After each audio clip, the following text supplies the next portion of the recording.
The king was having a huge problem. Every night he heard chains dragging metal moans. At first he thought it was just an old house settling, but now he was worried it might be something more sinister. He needed to find out for sure, but didn't want to go alone, so he summoned his royal advisor. "Kartun, I need you to do something for me," the king said. "I want you to check out the sound in the dungeon. Go at midnight when you hear the chains dragging." The advisor accepted the mission, but by the time midnight rolled around, he was too afraid to go into the dungeon. Instead, he sent his royal guard. The guard made it to the dungeon door, took a deep breath, and pushed it open. "Ha ha!" he shouted triumphantly, "a talking skull." The guard grabbed the skull and brought it before the king. "Look what I found," he said proudly. The king looked at the skull and asked, "So did you hear anything?" "No, not a peep," the guard replied. The next night the king decided to go himself. He made it all the way to the dungeon without making a sound. He put his ear to the door and heard chains dragging.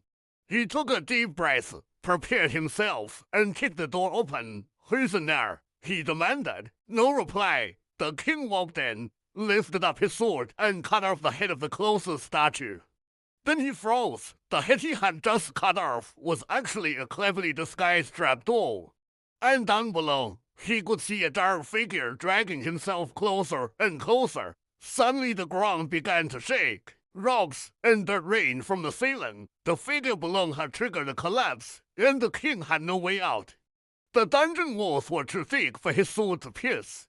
He called out for help, but none came. His royal advisor and guard had fled long ago. The king was trapped.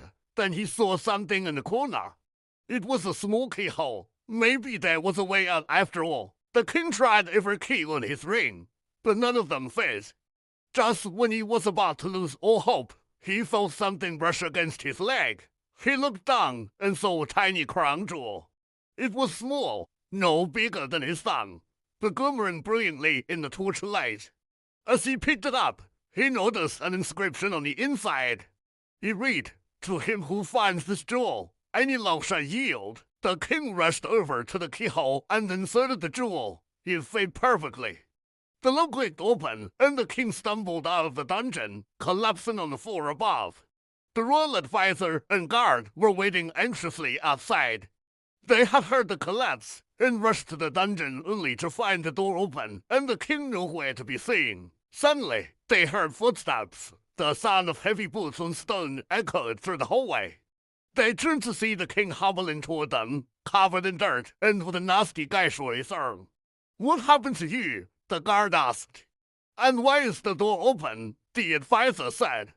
The king looked at them angrily. "That's exactly what I want to know. Who opened the door?" Finally, a humble young man named Amit stepped forward. "It was me, your majesty. How could you have possibly done that?" The king exclaimed. Amit smiled calmly. "It was quite simple, really. When you had left, I went to the door and waited until I heard the chains dragging. When I did, I took a deep breath and pushed. Creak, the door slowly swung open.